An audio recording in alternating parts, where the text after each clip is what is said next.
መቸም ካብ ቀቲልዋ ትብል ቃል ዕሪፍና ነቐኒና እንተው ኾነ ግን ዳህላክ ሓደ ምርድዕ ሒጃልና መጽያላ ብሓንሳብ ሓቢርና ንስማ ብጣዕሚ ትሕዝን ሰላም ጽቡዓት መርድዕ ሒዘ መጽየ ዘለኹ አይ ውሽ ጽቡቕ ዘረባ ሒዘ ተትመጽእ ግን sometimes ናብ ጽቡቕ ክትበጽሕ ትኾንካ እቲ ዘሎ ሕማቅ ክትዛረበሉ ስለዘለካ ክንዛረበሉ ኢና ማለት እዩ ሓንቲ ሓፍትና ተጎዲኣ ሓዲራ ትማሊ እቲ መርድዕ ኣብ ዓዲ ስለዘይከደሎ ጌና እንታዩ ከመዩ ክንረኩም ኣይክልን እየ ህይወት ሰብ ግን ህይወት ጓል ኣንስተይቲ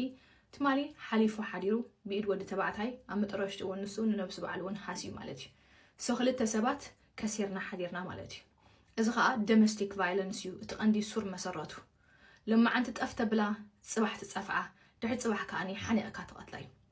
ስለዚ ለማዓንቲ ምሸት ዲስካሽን ኣለና በዚ ቶፒክ እዚ ዶሜስቲክ ቫዮለንስ ደቂ ተባዕትዮን ደቂ ኣንስትዮን ኣብዚ ፕሮግራም እዚ ክትሳተፉ ተስፋ ገብር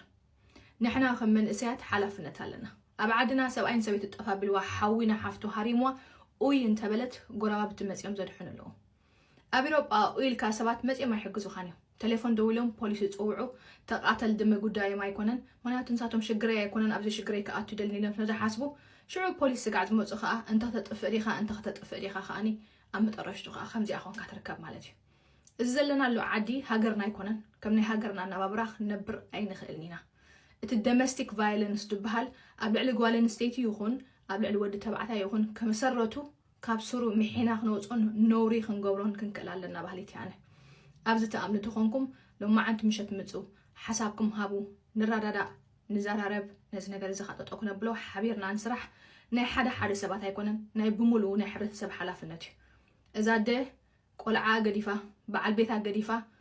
ብሰብ ብፈላጢያ ተቐቲላ ደላ ኣይትምለስን እያ ንሱ እውን ውላድ ናይ ሰብ እዩ እሱ እውን ኣይምለስን እዩ ኣብ ዶሜስቲክ ቫዮለንስ ዝሳተፉ ሰባት ኣብ ኣቢዩዝ ዝሳተፉ ሰባት ብኸመይ ሓገዝ ክረኽቡ ይኽእሉ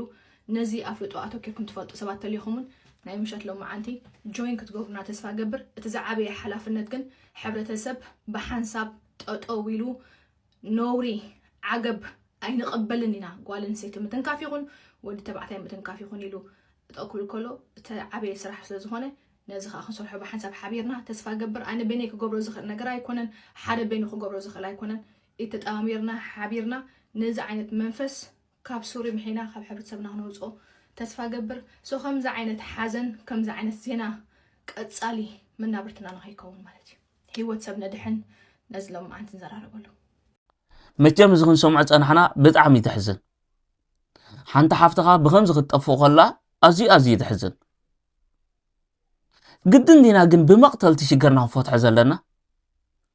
ግድን ዲና ብመሃረምቲ ሽግርና ክንፈትሖ ዘለና ካል መፍትሒ ድየ ኣሎ ኮይኑ ግድን ዲኻ ክትቀትላ ዘለካ መቸም እዚ ሕጂ ክንሰምዖ ፀናሕና ህይወታ ጥፊኡ ህይወቱ ያጥፊእ ዘሎ ንመልሶ ነገር የለን ብሕጂ ግን ብሕጂ ዝመጽኸ ወይ ኣብ ከምዚ ዘለኹም